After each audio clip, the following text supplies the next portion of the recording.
reference a bunch of bills and reference a bunch of political players. So at any time that it gets confusing, just be like, that makes no sense.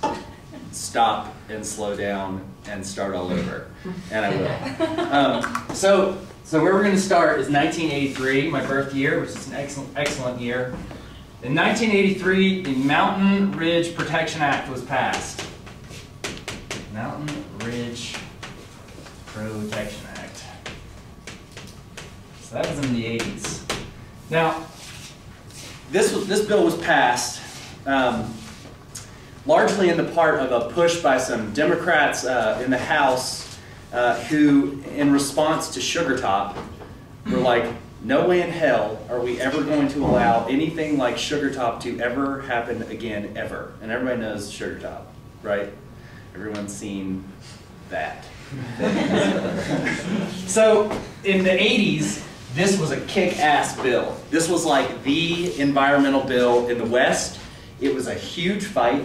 The people who went up against the real estate development guys, the people who went up against the tourism guys to say, you cannot put a structure on a protected ridge that's over 40 feet unless it's, well, we'll get to the exemptions. But essentially, the purpose of the bill is A, to keep McMansions off the top of ridges, and B, to keep 7- or 8-story condominiums off of ridges in western North Carolina. For viewshed impacts, for tourism impacts, and because it's kind of a slap in the face to everyone who has to live with that in their backyard. So that was kind of the impetus for the bill. And talk about a visceral reaction. This was the fight of the day. And this is, to this day, kind of like the signature Western North Carolina environmental bill. So having that history is important. This is interesting. There were some exemptions to that bill. So things that you could put on ridge tops or on protected ridges that were exempted under the bill. So a protected ridge, another little weird technicality that we have to talk about that is confusing and hard to understand what it is. So under this bill, Mountain Ridge Protection Act, a protected ridge is a bill that's 3,000 feet or higher. And so you're like, wait a second, Boone is taller than 3,000 feet. How did we ever build anything? But the caveat is that it has to be 500 feet taller than the adjacent valley, which is why we got to build our Boyle Hill Inn wind turbine, because that's not a protected ridge. So it's I know, it's weird, it's strange. But this was designed really because it's ecologically speaking, the 3,000-foot ridges are the most significant.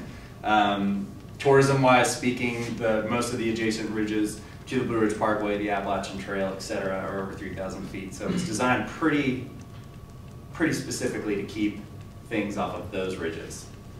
So, but there was still an exemption for transmission lines, for tall and slender structures, whether it be a cupola on a church or a house, a radio tower, a cell phone tower. Things of slender nature is the exact language of the bill. And then the important one, the important exemption, was a windmill. So when I think windmill, I think mechanical windmill to pump water in Kansas. And a lot of people will say that that is what the exemption, when this bill was passed, was written for. Like, nope, it wasn't for wind turbines, it was for windmills, so we could pump water off the top of mountains, which is completely ridiculous. Bear in mind, in 1983, when this bill passed, the Mod 1, which was the largest wind turbine in the frickin' world, was on top of a North Carolina protected ridge. This exemption was written for wind turbines. Have you guys seen a picture of the Mod 1 that was up on Howard's Knob? The thing was a monster. It was 140 feet tall. It was a latticed tower. It was two-bladed. It was steel blades. It was a downwind machine. It was huge and loud and purely for research and development. So there's no, and this thing got national and state attention for a very long time. So there's no possible way, in my opinion, that the designers of the Mountain Ridge Protection Act were not aware of the electrical generating turbine on top of Howard's Knob that was the largest windmill in the world. That's my opinion. May not be fact. So this bill still stands today.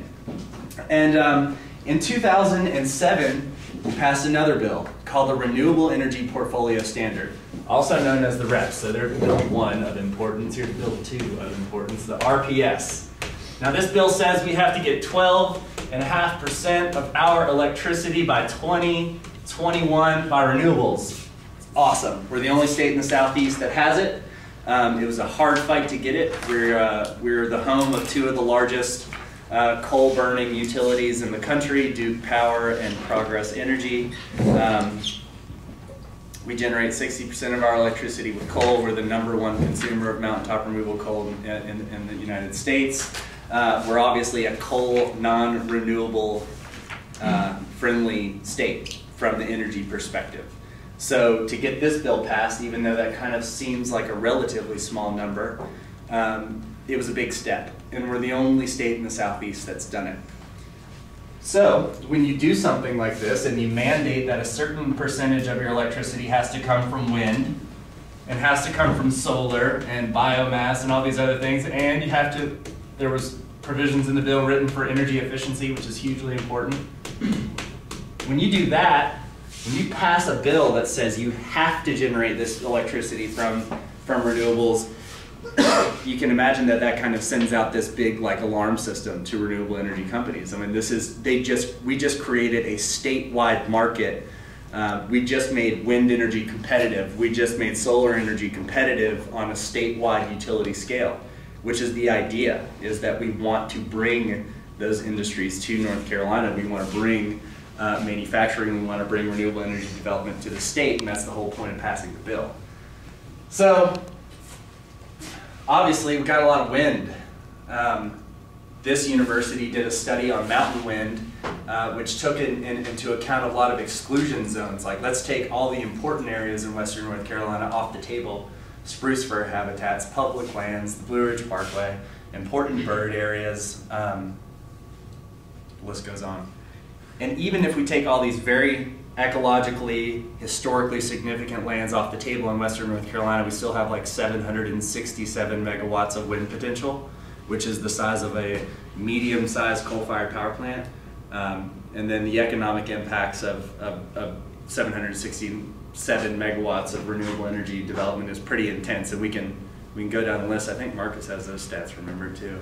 So, and then off the coast, we've got one of some of the best offshore wind on the East Coast, and it's very feasible that we'll be able to develop that within the next 5 years. Duke is already pushing for a pilot offshore wind facility in the coast, and it's going to happen.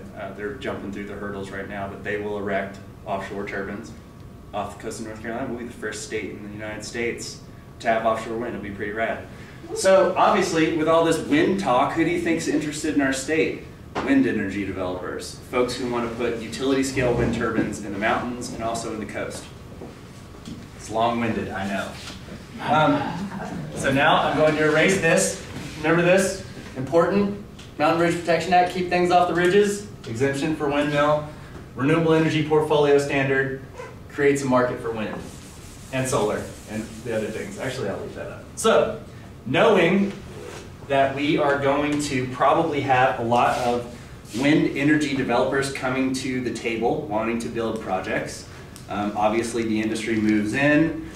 The permitting body for wind energy facilities is currently the Department of Energy and Natural Resources. And so they were kind of tasked by the North Carolina legislature to form this task force to create provisions that could be put into a bill for a permitting process, for a process that the state could enact that set forth the proper environmental, permitting, public hearing hoops for wind energy developers, not only in the western part of the state, but also on the coast. And I don't mention the Piedmont because there's not a wind resource in the Piedmont. There's a huge solar resource, but not a wind resource. So this wind energy task force was formed. And it had renewable energy developers, it had the wind energy guys, it had the Department of Energy, it had biologists, it had geologists, it had avian and bat impact experts, and it was this big task force, and they had to sit together in a room for over a year and come together with this outline of a bill that the General Assembly could take up about a permitting process. And so they came out with this. They came out with this bill called Senate Bill 1068, permitting of, this is a long one, wind energy facilities. Long bill title. And this was introduced in both the Senate, hence the S, and then the House. So H, House Bill 809. And that's how it works. Two identical bills generally get introduced into